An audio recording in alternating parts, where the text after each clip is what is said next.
Ya, Anda kembali di Apa Kabar Indonesia Malam, pemirsa. Kita tahu betul ini memang baru fase pertama dari gencatan senjata yang mungkin bisa kita katakan ini baru sementara ya. Tapi kita melihat bagaimana track record dari Israel yang selalu mengabaikan berbagai perjanjian dan juga komitmennya. Belum lagi peran dari Amerika Serikat saat ini yang tentu pasti ada deal-dealan khusus dengan Israel. Bagaimana kita kemudian mengamati hal ini, Pak Bizarro? Ini kan Mbak Maria kan, ini sebenarnya kan ada konsensi yang diberikan Donald Trump kepada Netanyahu untuk menerima gencatan senjata.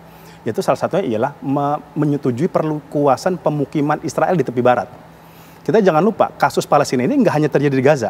Makanya kan operasi yang dilakukan oleh Hamas itu namanya operasi Tufanul Aqsa. Bukan Tufanul Gaza, bukan Tufanul Rafah, bukan Tufanul Khan Yunis, tapi Al-Aqsa. Artinya apa?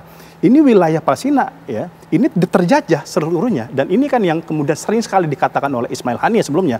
Tujuan kami untuk melakukan perlawanan terhadap Israel itu bukan semata-mata membebaskan Gaza, tapi juga tepi barat dan juga Baitul Maqdis di Masjid Al-Aqsa. Dan ini yang kemudian kenapa nanti sayap kanan dan ekstremisnya Israel yang mendukung Netanyahu, itu Bezalel Smotrich yang menolak gencatan senjata, tiba-tiba dia nerima.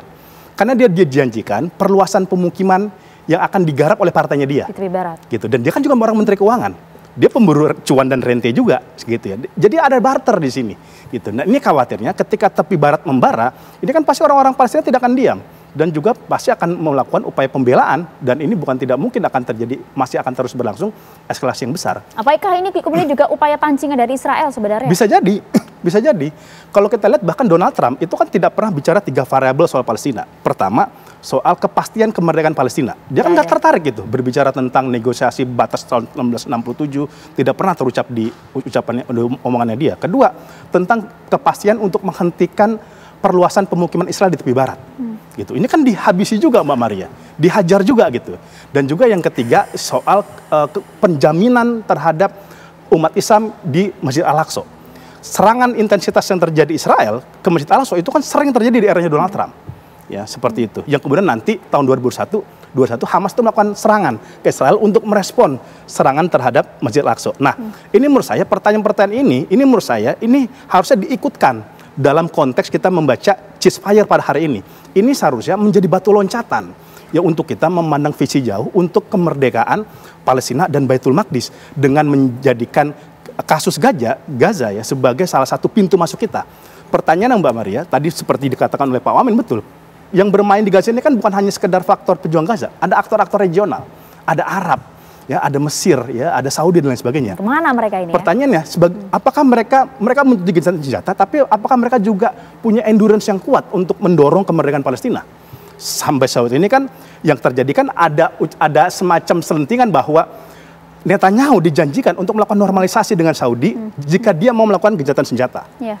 Seperti itu. Nah, ini hal-hal dan variabel ini menurut saya ini harus menjadi diskursus di tingkat pemimpin-pemimpin muslim dunia, termasuk yang bisa dibawa oleh Indonesia, Pak Prabowo dan Kemenlu dalam pertemuan konsorsium negara-negara muslim. Ya, itu dia mengajak kemudian negara-negara Arab untuk terlibat dalam hal ini. Dalam fase pertama gencatan senjata ini, fokus Mercy seperti apa, Pak Sarbini? Ya, tetap Mbak Maria, kita tetap pada bidang kesehatan, tetap kita akan mengirimkan dokter, ya. Dan kita sangat mengharapkan bahwa ini akan berkelanjutan ke tahap kedua, tahap ketiga untuk kita renov rumah sakit ya. Rumah sakit memang namanya renov Pak, tapi kalau biaya itu mungkin sama kayak bangun awal gitu ya. Jadi ke tahap awal ini kan belum ada kepastian Mbak, apakah bisa masuk segala macam kesehatan, kita belum bisa memastikan. Jadi Mercy tetap fokus dengan apa yang bisa kita lakukan ya. Atau gini Mbak, kita tidak mungkin meminta sesuatu yang itu sulit dipenuhi oleh yang lain. Kita bisa apa yang kita lakukan? Bisa lakukan kirim dokter? Oke, kirim dokter. Karena Mama tahu ya bahwa dokter-dokter asing yang ada di Gaza semua diusir. Semua nggak bisa masuk. Cuma Indonesia satu-satunya. Pada awalnya, itu Eropa bisa masuk. Amerika bisa masuk. Tapi setelah itu, Amerika kan Muslim, dia dokternya. Muslim dari kan semua Israel. Eropa ada Muslim, nggak bisa masuk. Cuma Mercy doang yang bisa masuk. Jadi pihak-pihak Gaza itu minta kepada kita bahwa tolong dong dikirim reguler dan banyak. Nah, makanya dalam awal pengiriman dokter kita ke Gaza, kita buka koalisi bahwa ayo dokter Indonesia, kita bukan cuma Mercy doang, tapi ada yang namanya dari dari bidan, dari perawat, dari dokter spesialis apapun kita gabung-gabung dan mereka itu datang ke Gaza sehingga menjadi dutanya Gaza. dutanya Palestina. Ketika mereka pulang ke Indonesia, mereka bisa menceritakan apa sih persoalan di Palestina, apa yang dibutuhkan oleh Palestina.